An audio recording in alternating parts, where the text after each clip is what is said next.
Sumainyo ang Panginoon. At sumayo rin. Ang mabuting balita ng Panginoon ayon kay San Mateo. Papuri sa iyo, Panginoon. Noong panahong iyon, samantalang nagsasalita pa si Jesus, dumating ang kanyang ina at mga kapatid. Naghihintay sila sa labas at ibig siyang makausap. May nagsabi sa kanya, "Nasa labas po ang inyong ina at mga kapatid, at ibig kayong makausap."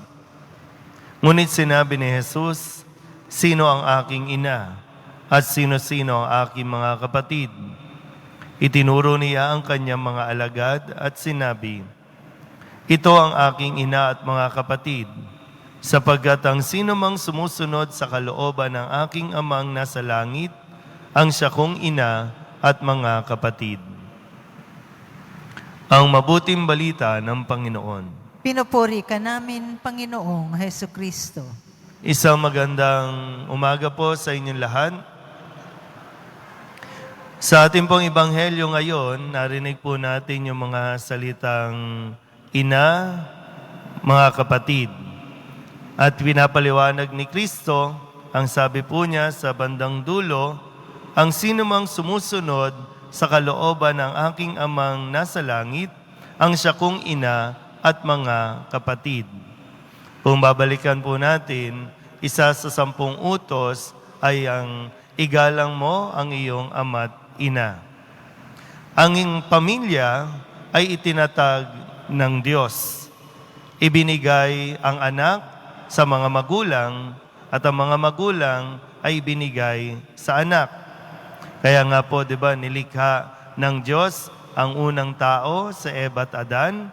At sa tuwing naririnig natin ang ebanghelyo sa pagdiriwang ng banal na misa ng kasal, ang sinasabi, iiwanan ng lalaki ang kanyang ama't ina at sila'y magsasama ng kanyang asawa at sila'y magiging isa para bumuo ng pamilya. So, itinatag ng Diyos ang isang pamilya. Kaya po, sabi nga, ang sino mang sumusunod sa kalooban ng Ama, ang siyang nagiging ina at mga kapatid. So mahalaga po na maganda rin makamusta natin, kamusta ba tayo na itinatag ng Diyos? Kamusta ba yung pagsunod natin sa Diyos? Kasi ngayon nga po, taon ng mga kabataan. Isa sa mga problema ng mga kabataan ay ang tinatawag nating pamilya. Kasi para bang natatapos ang responsibilidad, natatapos ang ugnayan, na para bang automatic kasi sa inyo sila nanggaling, iniluwal ninyo sa mundong ito, kayo na yung ina, kayo na yung magulang. Pero bakit naghahanap ng pamilya ang mga kabataan ngayon? Kamusta po ba? Bakit parang mas gusto pa nila na matawag na pamilya nila, ang barkada nila, ang kaibigan nila? Mas nagiging masaya pa sila sa labas kesa sa loob mismo ng pamilya. Bakit mas gusto nilang tawagin na kapatid ang mga katropa nila kesa sa mismong kapatid nila sa loob ng tahanan? Bakit mas magdali nilang tawaging nanay, tatay, yung ibang tao kesa sa mismong nanay at tatay nila? Di ba malaking problema po yan? Na dapat maging aware tayo, mamulat tayo sa katotohanan na pinababayaan natin ang pamilya na kalooban ng Diyos na ibinigay sa atin. Na para bang, sige, ako ang nanay mo, ako ang tatay mo, magtrabaho ka dyan, magbigay ka sa akin ng sustento. O kaya sige, gumala ka dyan, sumunod ka sa akin. Nakakalungkot minsan, mismong mga magulang ang nagbubugaw sa kanilang mga anak.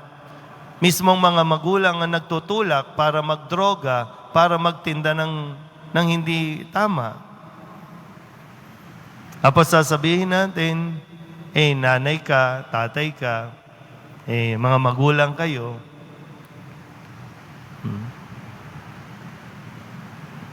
paano ba? Ano ba mangyayari sa atin? Ang ganda rin, mapaalalahanan, no, na dito po, no, siyempre, nililinaw lang ni Kristo. Hindi naman niya ikinakahiya o kinalimutan ng kanyang ina at mga kapatid. Pero sinasabi lang na ito yung mas malaking bagay na dapat natin makita. Ang pamilya ba natin ay sumusunod pa sa Diyos o kanya-kanya na tayo? Wala na tayong pakialamanan. Minsan tayo, isang magandang hamon din, no? Sa atin lalo na mga nagsisimba, no? Lagi nasa simbahan, uy, kamusta ba yung pamilya mo?